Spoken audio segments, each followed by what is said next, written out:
तो मेरे साथ जल्दी से निकाल लीजिए इफिसियों की पत्री, उसका 4 अध्याय 1 से लेकर 17 से लेकर 5वां अध्याय उसके 8 पद तक हम लोग देखेंगे। लेकिन इससे पहले हम लोग एक और वचन निकाल लें, व्यवस्था विवरण उसका 11 अध्याय और 45 पद, और पहला पत्रस 1 अध्याय 15 से 16 पद।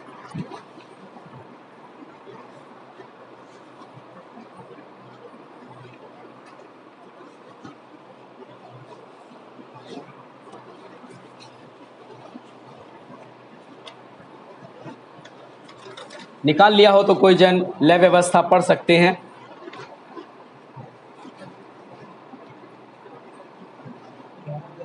लय व्यवस्था 11 अध्याय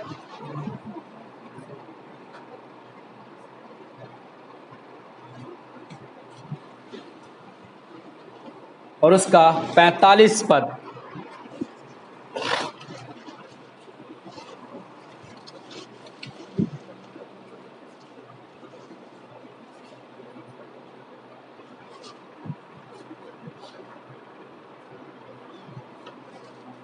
चौवालीस 45 पढ़ दें। निकाल लिए? क्योंकि मैं तुम्हारा परमेश्वर यहोवा हूँ, इस कारण अपने को शुद्ध करके पवित्र बने रहो, क्योंकि मैं पवित्र हूँ। इसी प्रकार के बस यहीं तक पढ़ना है। मैं तुम्हारा परमेश्वर हूं, इस कारण अपने को शुद्ध करके पवित्र बने रहो, क्योंकि मैं पवित्र हूं। आप इस संसार के लोग, मैं बुराई के उद्देश्य से नहीं कह रहा हूं। मैंने अभी बीते बुधवार को जैस्पर के घर गया था, एक शब्द कहा था, वो मुझे अभी याद आ गया। इस दुनिया के लोग, खास करके हमारे हिंदू भाई, मंदिर जाते हैं, जो उनका पुजारी होता है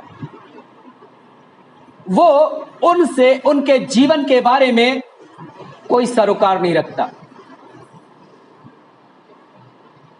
वो लोग जाते हैं मंदिर में, पूजा करते हैं, चढ़ाना जो भी होता है चढ़ाते हैं, पुजारी को दक्षिणा देते हैं और चले आते हैं।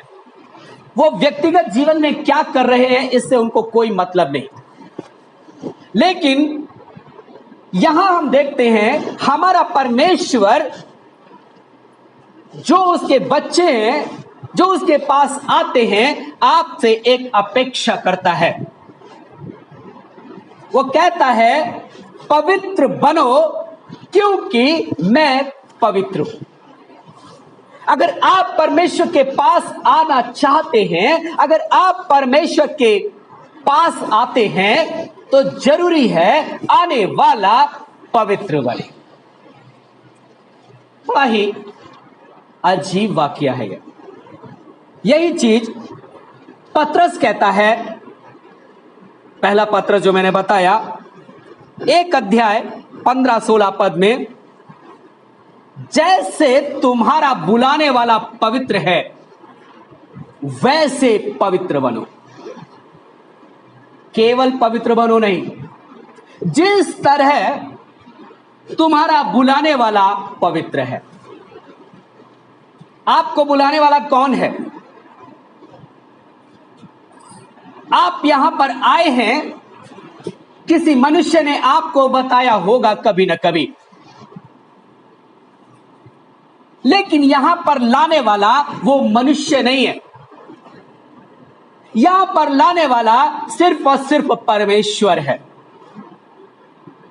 वो आपसे अपेक्षा करता है जैसे तुम्हारा बुलाने वाला पवित्र है वैसे पवित्र बनो। क्यों?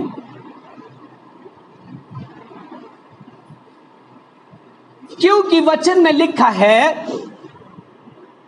बिना पवित्रता परमेश्वर को प्रसन्न करना अनहोना है। आप यहां आते हैं, उसकी प्रेज करते हैं, उसकी स्तुति करते हैं, किस लिए? कि परमेश्वर आपसे प्रसन्न हो जाए। लेकिन आपकी स्तुति आराधना अगर आप पवित्र नहीं हैं, अगर आपका मन साफ नहीं है, उसको ग्रहण योग्य नहीं हो सकती है, क्योंकि वो आपसे खुश नहीं होगा। वचन कभी झूठ नहीं बोलता। वचन कहता है बिना पवित्रता परमेश्वर को प्रसन्न करना अनहोना है।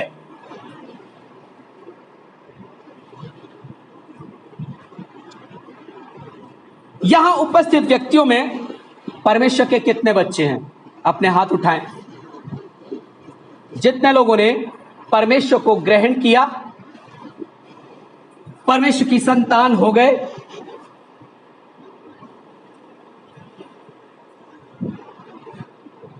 जिन्होंने पानी का बपतिस्मा लिया या ना भी लिया, अपने हृदय में उसको ग्रहण कर लिया।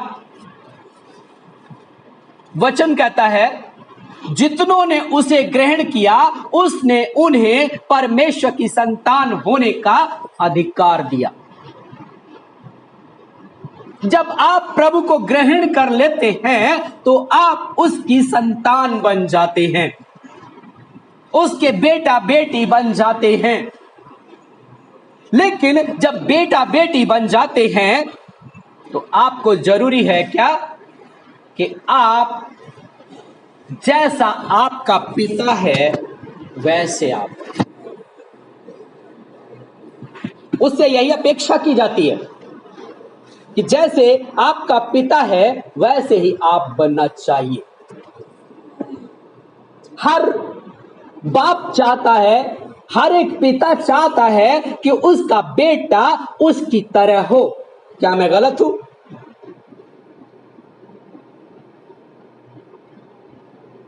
मेरे पिताजी, मैंने शायद एक दो बार बताया, लास्ट टाइम में एक बार कहने लगे मुझे अफसोस रहा कि मेरा कोई भी बेटा मेरी तरह नहीं हुआ। उनका कहने का एम क्या था?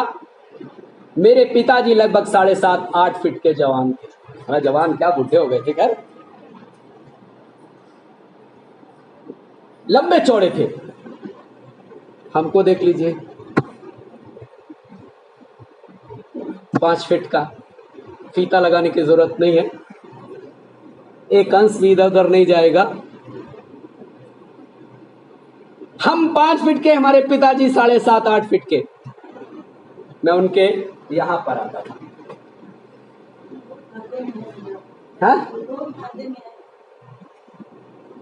तो हर पिता चाहता है कि उसका बेटा बेटी उसकी तरह बने। क्या बेटे बेटी का फर्ज नहीं है? क्या उसको प्रसन्न करना क्या बेटे बेटी का फर्ज नहीं है? लेकिन आज हम देखते हैं अक्सर बच्चे अपने माता पिता को प्रसन्न करना तो छोड़िए, उनको क्या इच्छा है, क्या अपेक्षा है, इसका मतलब नहीं है। तुमने जो किया सो किया, तुम जो चाहते वो चाहते हो, ये हमारा समय है, हमारा मन है, हमारा शरीर है, हम जो चाहे करेंगे। क्या परमेश्वर यही चाहता है कि आप अपनी मर्जी से अपने जीवन को गुजारें? अगर आप अपनी मर्जी से अपने जीवन को गुजारना चाहते हैं तो क्यों आए परमेश्वर के पास? फिर तो आपको संसार में रहना चाहिए, संसार के हो जाना चाहिए। यीशु मसीह ने इस्राएलियों से, फरीसी शास्त्रियों से एक बार कहा, हे सांप के बच्चों, ये यूहन्ना ने कहा। यीशु ने कहा, ए शैतान के बच्चों, तुम अपने पिता शैतान से हो, वो कहते हैं हम तो अब्राहम के बेटे हैं, अब्राहम के वंशज हैं, अब्राहम के बच्चे हैं। यीशु मसीह कहता है अब्राहम ने तो ऐसा कोई काम नहीं किया, तुम्हारे काम दिखा रहे हैं कि तुम शैतान के बच्चे हो। आप अपने आप को जांचिए कि आप किसके बच्चे हैं। अभी मैंने क्या कहा, यहां परमेश्वर के कितने बच्चे हैं? लोगों ने हाथ उठाया। लेकिन आप अपने आप को जांचिए कि आपके अंदर परमेश्वर के गुण हैं। हर बच्चे के अंदर अपने माता पिता के गुण होना आवश्यक है, होते हैं। क्या आपके अंदर परमेश्वर के गुण हैं? परमेश्वर पवित्र है, क्या आप पवित्र हैं?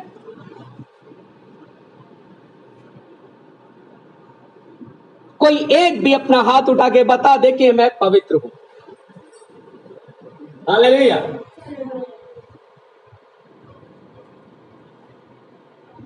वचन कहता है एक भी धर्मी नहीं, कोई भी धर्मी नहीं, लेकिन यीशु का लहू हमें पाक साफ कर देता है। कितने हैं जो यीशु के लहू से धुले हुए हैं और अब गुनाह नहीं करते हैं? यीशु के लहू से तो धुले होंगे, ठीक है, अच्छी बात है। जब धुल गए तो आप पाक साफ हो गए, लेकिन क्या उस पाकीज़गी को आप बनाए हुए हैं? आज का वचन बहुत कठोर है। क्या उस पाकीज़गी को, उस पवित्रता को आप निरंतर बनाए हुए हैं? ये तो वैसे ही हुआ जैसे हम जाजमऊ में रहते थे, कानपुर में छोटे थे। अब ज्यादातर मुस्लिम बस्ती है जाजमऊ, लेदर फैक्ट्रीज है और लेदर का काम ज्यादातर मुस्लिम करते हैं। हिंदू वहां नहाने जाते हैं। हमने परवी पे देखा, जब पर्व पड़ते हैं वो अपने जो उनका सोच है कि पाप मिटाने जाते हैं, लेकिन वही मुस्लिम बच्चे वहां पर ऊपर से बुर्ज पर से कूदते हैं, नहाते हैं। पानी वही है, सोच दोनों की अलग अलग है। उसी पानी में हिंदू नहा रहा है, उसी पानी में मुस्लिम नहा रहा है, लेकिन मुस्लिम की सोच क्या है? केवल पानी है। हिंदू की सोच है कि मैं इसमें नहाऊंगा, मेरे पाप साफ हो जाएंगे। यहां मैं एक उदाहरण दे रहा हूं। आपने बपतिस्मा ले लिया, लेकिन आप अगर आज भी वही काम कर रहे हैं तो आपका बपतिस्मा लेने से फायदा क्या हुआ? क्या आप पाक हो गए? क्या साफ हो गए? क्या यीशु के लहू से धुल गए? मैं जैसे अभी आराधना के टाइम में कह रहा था, अब हमारे लिए क्या और बलि होना बाकी है जो हमारे पापों को धो देगी? क्या यीशु दोबारा आएगा बलिदान होने के लिए? क्या हम फिर पाप करते रहें कि वो बलि होगा और हमारे पाप धुल जाएंगे?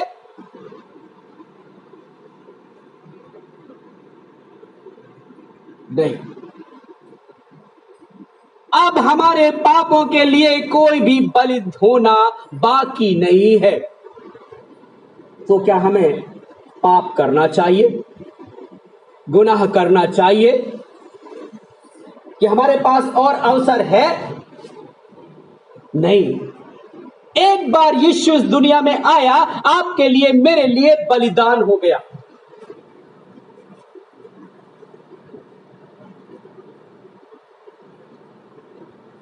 एक ही बार में यीशु ने संसार के समस्त मनुष्यों के पापों की एवज में अपने आप को बलिदान कर दिया। मैंने अभी क्या बताया? जितनों ने उसे ग्रहण किया, उसने उन्हें परमेश्वर की संतान होने का अधिकार दिया, अर्थात वो जो उसके लहू पर विश्वास करते हैं। आपने ग्रहण किया, विश्वास किया, यीशु के बच्चे बन गए। लेकिन क्या आपके अंदर यीशु के गुण हैं?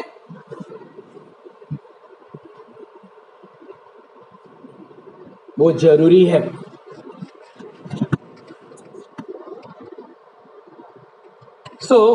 आइए पवित्रता के बारे में हम देखेंगे।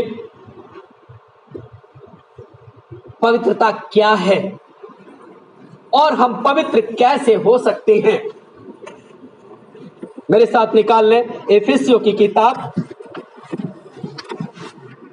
4 अध्याय 17 पद से लेकर 5वें अध्याय का 8 पद तक।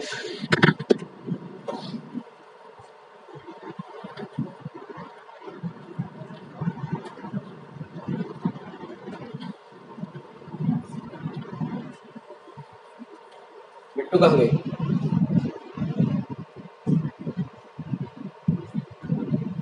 यहाँ पर इसलिए इफिसियों किताब 4 अध्याय 17 पद से, इसलिए मैं यह कहता हूं और प्रभु में तुम्हें सावधान करता हूं कि ऐसे अन्य जाति लोग अपने मन की अनर्थ रीति पर चलते हैं, तुम अब से उस प्रकार ना चलो, क्योंकि उनकी बुद्धि अंधकार में हो गई है। वे अपनी अज्ञानता के कारण और अपने मन की कठोरता के कारण परमेश्वर के जीवन से अलग हुए हैं। वे सुन्न होकर लुच्चपन में लग गए हैं कि सब प्रकार के गंदे काम लालसा से किया करें। पर तुमने मसीह की ऐसी शिक्षा नहीं पाई। तुमने सचमुच उसी की सुनी और जैसा यीशु में सत्य है उसी में सिखाए भी गए कि तुम अपने चाल चलन के पुराने मनुष्यत्व को, जो भरमाने वाले अभिलाषाओं के अनुसार भ्रष्ट होता जाता है, उतार डालो और अपने मन के आत्मिक स्वभाव में नए बनते जाओ और नए मनुष्यत्व को पहन लो, जो परमेश्वर के अनुसार सत्य की धार्मिकता और पवित्रता में सृजा गया है। इस कारण झूठ बोलना छोड़कर हर एक विश्वासी अपने पड़ोसी से सच बोले, क्योंकि हम आपस में एक दूसरे के अंग हैं। मैं कुछ एक चीजें पद छोड़ूंगा। शैतान को अवसर ना दो। कोई गंदी बात तुम्हारे मुंह से ना निकले, पर आवश्यकता के अनुसार वही निकले जो आत्मिक उन्नति के लिए उत्तम हो, ताकि उससे सुनने वालों पर अनुग्रह हो। परमेश्वर के पवित्र आत्मा को शोकित मत करो, जिसके द्वारा तुम पर छुटकारे के लिए छाप दी गई है। सब प्रकार की कड़वाहट, क्रोध, प्रकोप, कलह, निंदा, सब बैर भाव आदि तुमसे दूर किए जाएं। एक दूसरे पर कृपालु और करुणामय हो, जैसे परमेश्वर ने मसीह में तुम्हारे अपराध क्षमा किए, वैसे ही तुम भी एक दूसरे के अपराध क्षमा करो। तुम परमेश्वर के प्रिय बच्चे हो, इसलिए तुम्हें उनके सदस्य बनना चाहिए। तुम प्रेम में जीवन बिताओ, जैसे मसीह ने हमसे प्रेम किया और हमारे लिए अपने आप को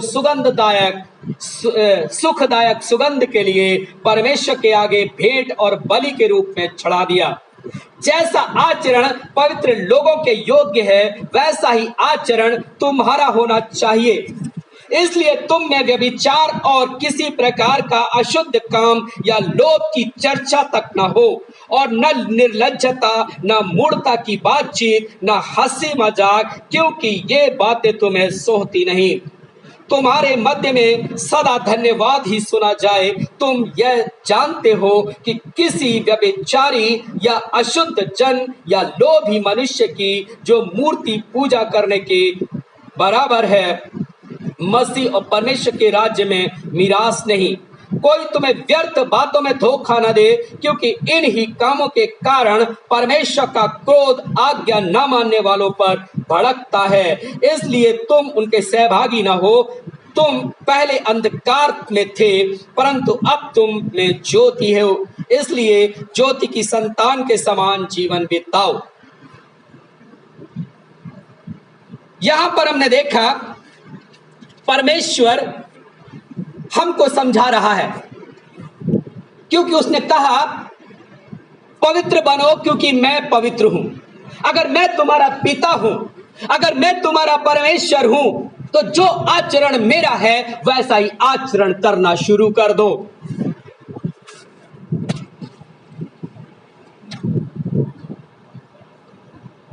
यहां पर पहले पद में लिखा, इसलिए मैं यह कहता हूं और प्रभु मैं तुम्हें सावधान करता हूं।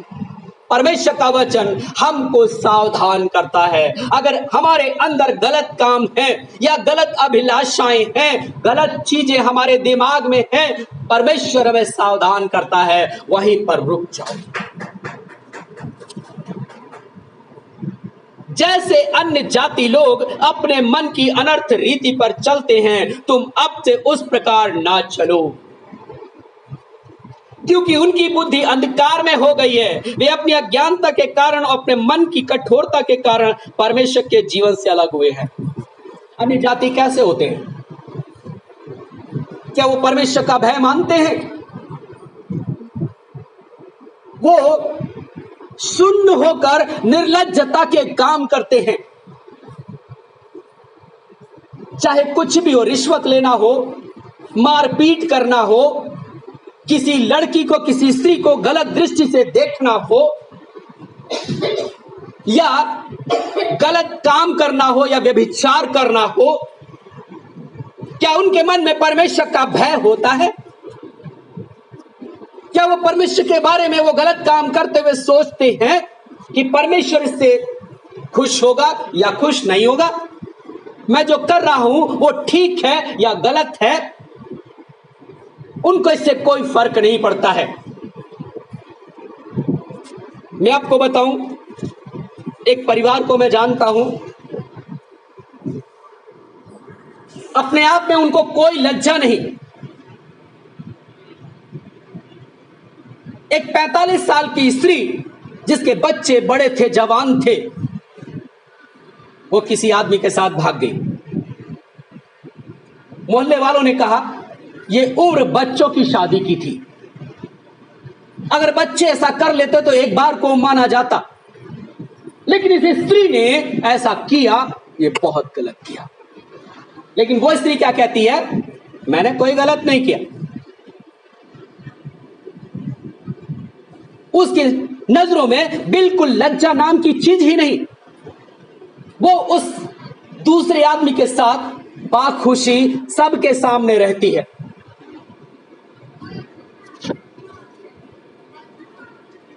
और जब मां को देखा, उसके बच्चों ने क्या किया? अपनी अपनी मर्जी से शादी करने लगे। अब रोकने टोकने वाला तो कोई है नहीं। जिसको जो पाया उसने उसके साथ शादी कर लिया। शादी क्या कर लिया? भाग गए। क्या समाज का नियम यह कहता है? हम पढ़ते थे मनुष्य एक सामाजिक प्राणी है, मनुष्य जानवर नहीं है। मनुष्य एक सामाजिक प्राणी है और समाज के नियम उस पर लागू होते हैं। क्या समाज का नियम यह कहता है? बताइए, क्या समाज का नियम यह कहता है? यहां तक कि उसकी एक लड़की ने, मैं बताऊं उसका पूरा खानदान ही बहुत ही करप्ट है, अपने ताऊ के लड़के से, बड़े बाप के लड़के से शादी कर लिया। क्या वो लोग हैं? क्या उनका स्टेटस है? और फिर भी वो कहते हैं नहीं, हमने कोई गलत काम नहीं किया। वो सुन्न पड़ गए हैं। सुन्न होकर वो लुच्चपन कर रहे हैं, व्यभिचार कर रहे हैं। पहले पति से तलाक नहीं लिया, पहला पति भी आता है जाता है, वो कंटिन्यू व्यभिचार में पड़े हुए हैं।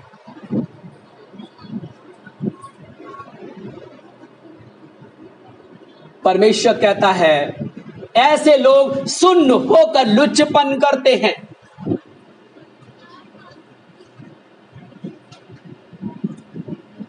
क्योंकि उनकी बुद्धि अंधकार में हो गई है, वे अपनी अज्ञानता के कारण और अपने मन की कठोरता के कारण परमेश्वर के जीवन से अलग हुए हैं। वे सुन्न होकर लुच्चपन में लग गए हैं कि सब प्रकार के गंदे काम लालसा से किया करें। इनके अंदर लालसा है, शरीर की काम वासना है, उसको पूरा करने के लिए किसी भी हद तक जा सकते हैं। क्या ये वचन कहता है, यह परमेश्वर कहता है ऐसा करो?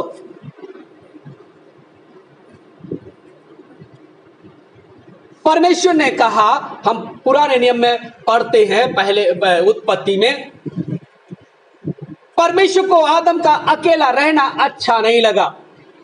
उसने कहा कि कोई उपयुक्त साथी बनाऊंगा जो इससे मेल खाए। उसने पसली निकाली उसकी और मांस उसकी जगह भर दिया और आदम के पास ले गया स्त्री बनाकर। क्या परमेश्वर आदम के लिए और स्त्रियां उत्पन्न नहीं कर सकता था अगर आदमी की जरूरत होती तो? आदम की जरूरत थी एक स्त्री, परमेश्वर ने एक स्त्री को बनाया। लेकिन आज का मनुष्य क्या करता है, एक स्त्री से उसकी अभिलाषा नहीं पूरी होती। क्या यह सही है? क्या वो परमेश्वर के नियम को फॉलो कर रहे हैं? परमेश्वर ने तो एक आदम और एक हव्वा बनाई, लेकिन आज लोग क्या करते हैं, घर में भी और बाहर भी ऐसे स्त्रियां भी करती हैं। क्या ये परमेश्वर के वचन के अनुसार है? परमेश्वर कहता है विवाह एक पवित्र बंधन है, लेकिन आजकल की लड़कियां, मैं केवल स्त्रियों की बात नहीं कर रहा हूं, अपने आप अपने पसंद का वर ढूंढ लेती हैं। क्या यह सही है? मैं पिछले दिनों बता चुका, यह हक मां बाप का है कि बच्चों की शादी करे। लड़कियों का या लड़कों का नहीं है कि अपनी पसंद से किसी लड़की या लड़के को ढूंढ ले। क्या आदम ने अपने आप हव्वा से शादी कर लिया?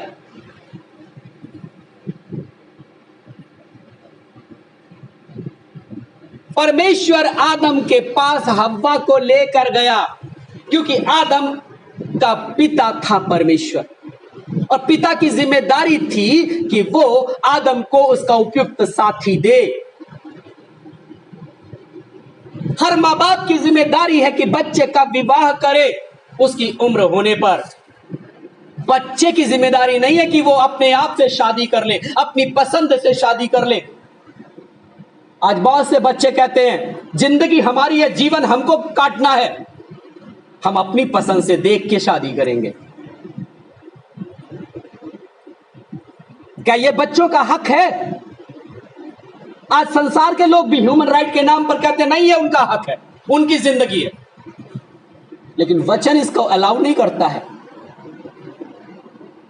जब तक माता पिता बच्चे की शादी ना करें, उस बच्चे को शादी के बारे में सोचना भी नहीं चाहिए, क्योंकि वो उनका हक है, माता पिता का हक है, उनका कर्तव्य है। अगर इससे पहले बच्चे ऐसा करते हैं, वो गुनाह है, वो पाप है, वो व्यभिचार है। मेरे साथ निकाल लीजिए मत्ती रचित सुसमाचार,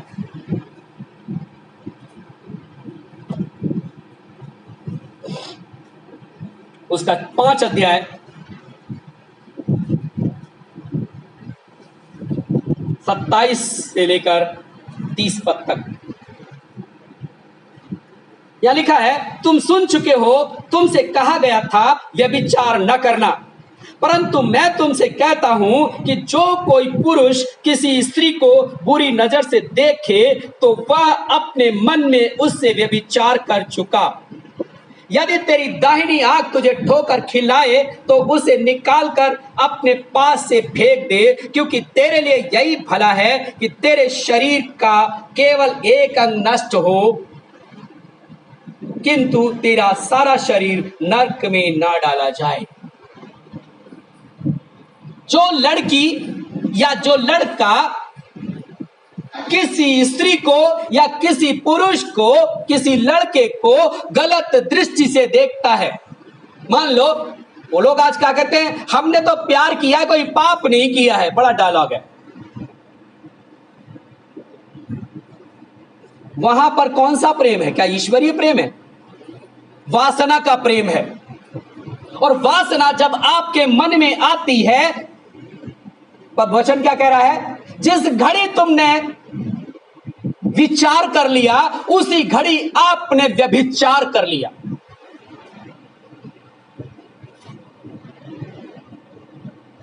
बहुत ही दयनीय है। आजकल बहुत हो रहा है, ये अन्य जातियों में भी हो रहा है, विश्वासियों में भी हो रहा है। मैंने बहुत से लोग देखे हैं। अगर आप किसी लड़के को पसंद कर रही हैं, जाहिर है उसे शादी करना चाह रही हैं, आपके मन में कुछ ना कुछ ताना बाना चल रहा होगा,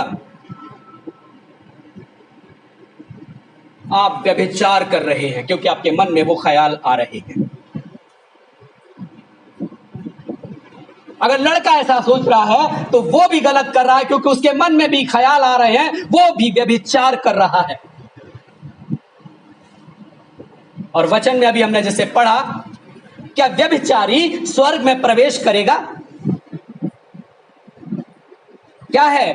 तो उन्हें व्यभिचारी परमेश्वर के राज्य की मीरास के भागी नहीं होंगे। फिर आप चाहे कितने भी परमेश्वर को मानने वाले हो, चाहे कितने भी आप प्रार्थना करने वाले हो, चाहे कितना भी कंटिन्यू चर्च में जाने वाले हो, चाहे आप पादरी के बच्चे ही क्यों ना हो,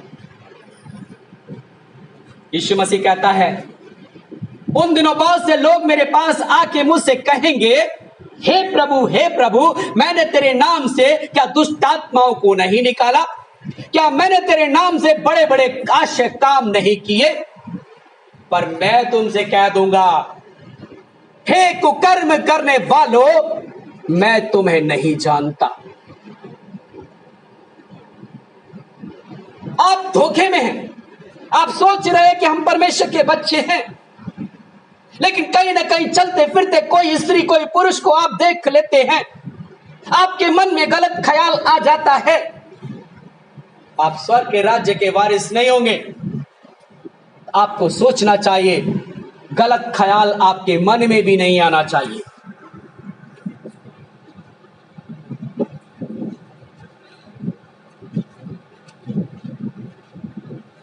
हमने जैसे इफिसियों में जाएंगे फिर से,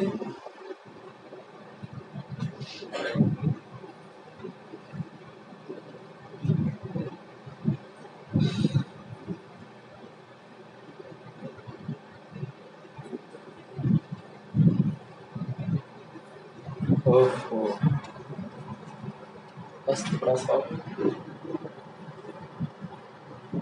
जैसा आचरण पवित्र लोगों के योग्य है वैसा ही आचरण तुम्हारा होना चाहिए। इसलिए तुम में व्यभिचार और किसी प्रकार का शुद्ध काम या लोभ की चर्चा तक ना हो। चर्चा भी ना होनी चाहिए, हंसी मजाक भी नहीं होना चाहिए। वचन क्या कहता है? अगर आप गलत शब्दों के द्वारा हंसी मजाक कर रहे हैं, आपके मुंह से कोई हंसी मजाक ऐसा गलत शब्द भी नहीं निकलना चाहिए।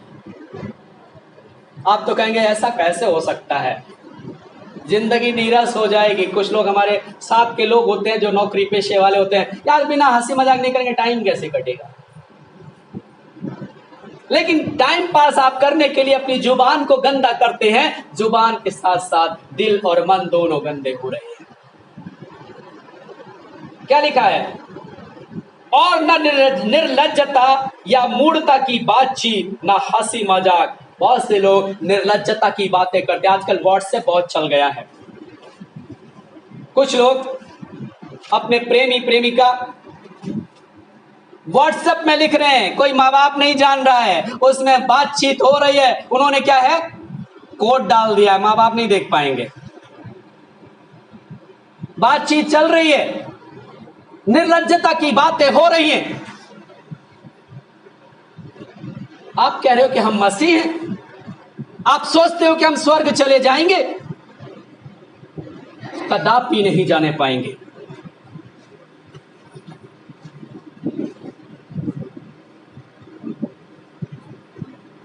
क्योंकि ये बातें तुम्हें सोहती नहीं, चूंकि तुम परमेश्वर के बच्चे हो। जैसा कि मैंने शुरू में कहा, परमेश्वर को ग्रहण किया, आपके अंदर परमेश्वर का आचरण आना चाहिए। सोचिए, क्या यीशु मसीह ने कभी ऐसा किया? यीशु आपका हीरो है।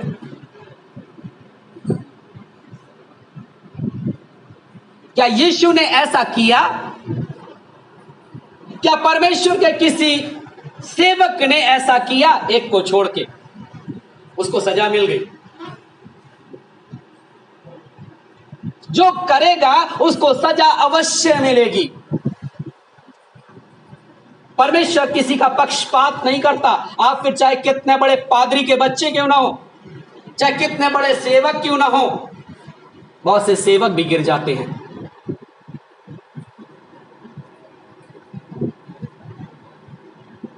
परमेश्वर किसी का पक्षपात नहीं करता। आपके अंदर से छल की या इस तरह की कोई भी बात ना निकलने पाए, क्योंकि तुम्हें ये बातें सोती नहीं, तुम्हारे मध्य में सदा धन्यवाद ही सुना जाए। यानी तुम्हारे साथ क्या हो, परमेश्वर की स्तुति होती रहे। हालेलुया। आपको करना है तो सिर्फ इतना करना है कि आप हमेशा परमेश्वर को प्रसन्न करने का सोचना है।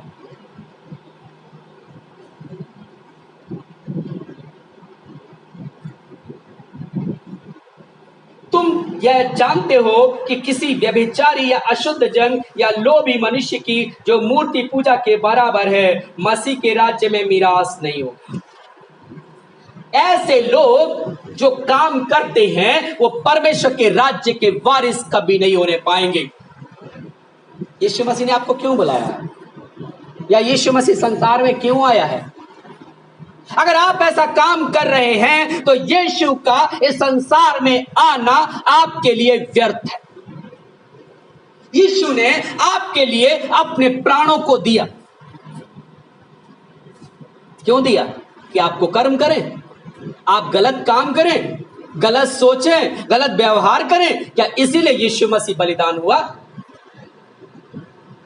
नहीं। यीशु इसलिए बलिदान हुआ कि पिता से आपका मेल करा सके, आपको अनंत जीवन दिला सके। वचन क्या कहता है? यूहन्ना 3:16-17, परमेश्वर ने जगत से ऐसा प्रेम किया कि उसने अपना एकलौता पुत्र दे दिया, ताकि जो कोई भी उसे विश्वास करे वो नाश न हो पर अनंत जीवन पाए। यीशु मसीह बलिदान हो गया तो इसलिए कि आप अनंत जीवन पाए, आप परमेश्वर पिता से मिले। इसलिए नहीं कि कुकर्म में आप अपने जिंदगी गुजार दें। आज बहुत से बच्चे हैं, माँ बाप समझाते हैं, लेकिन उनको समझ नहीं आता है। वो कहते हैं तुम क्या जानते हो। कुछ लोग माँ बाप से खुलेआम कह देते हैं, हमारा जीवन, हमारी जिंदगी, हम जो चाहेंगे करेंगे, हमारे लिए फला अच्छा है। ठीक है, आपके लिए फला अच्छा है, लेकिन यीशु मसीह फिर अच्छा नहीं है। ये तो बाद में पता पड़ेगा, खुल जाएंगी किताबें जब भी हिसाब होगा। इंसाफ का तराजू यीशु के हाथ होगा। जब तराजू उसके हाथ में होगा, जब आप न्याय सिंहासन के सामने खड़े होंगे, तब आपको समझ में आएगा कि माँ बाप सही थे या हम सही थे। यीशु मसीह कह देगा, हे कुकर्म करने वालों, मेरी नजर से दूर हो जाओ, मेरे पास से हट जाओ, मैं तुम्हें नहीं जानता। और जिसको यीशु नहीं जानता उसको पिता भी नहीं जानता। हालेलुया। क्या होगा फिर? क्या होगा? क्या स्वर्ग में आप रह पाएंगे? क्या स्वर्ग में आप पहुंच पाएंगे? नहीं। फिर आपको वर्षों वर्षों, हजारों वर्षों, लाखों वर्षों आपको उस नरक में जो आग से जलती है उसमें तड़पना ही तड़पना होगा। आज आप अपने मन का कर लीजिए, लेकिन वो दिन दूर नहीं जब आप उस नरक में तड़पेंगे। क्योंकि ये जिंदगी बहुत छोटी है, चुटकियों में यह समय गुजर जाएगा, आपकी सांस निकल जाएगी, सामना करना होगा। क्या आप तैयार हैं अपने इस कुकर्म को करते हुए, गलत कामों को करते हुए? क्या आप उसका सामना करने के लिए तैयार हैं? अगर नहीं तैयार है तो अपने आप को बदल लें, वचन के अनुसार अपनी जिंदगी कर लें। जैसे तुम्हारा बुलाने वाला पवित्र है वैसे पवित्र बन जाए। अपने चाल चलन को सुधार लें। हालेलुया।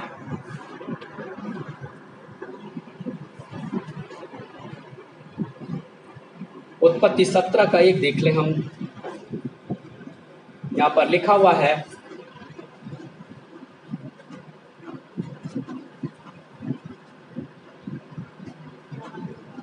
जब अब्राहम 99 वर्ष का हो गया तब परमेश्वर ने उसको दर्शन देकर कहा, मैं सर्वशक्तिमान परमेश्वर हूं, मेरी उपस्थिति में चल और सिद्ध होता जा। आप किसकी उपस्थिति में चल रहे हैं, शैतान की या परमेश्वर की? अगर आप परमेश्वर की उपस्थिति में चल रहे हैं तो ये काम नहीं कर पाएंगे, और शैतान की उपस्थिति में चल रहे हैं तो सिद्ध नहीं हो पाएंगे, पवित्र नहीं हो पाएंगे। परमेश्वर कहता है, मेरी उपस्थिति में चल। अभी तक तूने जो भी जीवन जिया कोई बात नहीं, अब तू मेरे पास आ जा, मेरी उपस्थिति में चल और सिद्ध हो जा, पवित्र हो जा। आपको पवित्र कैसे होंगे? एक अंगीठी है, उधर आजकल तो अंगीठी लोग इस्तेमाल नहीं करते हैं। प्रेस देखा है लोहे का, बरेठा के पास जाते हैं, प्रेस कराते हैं, वो कई कोयले डालता है और सारे कोयले अपने आप में दहकने लगते हैं। जब उसकी आग ठंडी होने लगती है फिर वो एक कोयला लेता है, उसमें डाल देता है। क्या वो कोयला वैसा ही बना रहता है? हाँ, वो भी उन्हीं कोयलों की तरह दहकने लगता है। परमेश्वर पवित्र है, वो दहकती हुई आग है। जब आप उसके संपर्क में जाएंगे, उसके साथ साथ चलेंगे तो आप भी दहकती हुई आग हो जाएंगे। हालेलुया। इसीलिए वो कहता है, मेरी उपस्थिति में चल। कितने हैं जो आज अपने दिल को कहते हैं कि हे प्रभु मैं तेरी उपस्थिति में चलूंगा? अपने स्थानों पे खड़े हो जाएं। Hallelujah, hallelujah, hallelujah. ओ परमेश्वर, ओ प्रभु यीशु।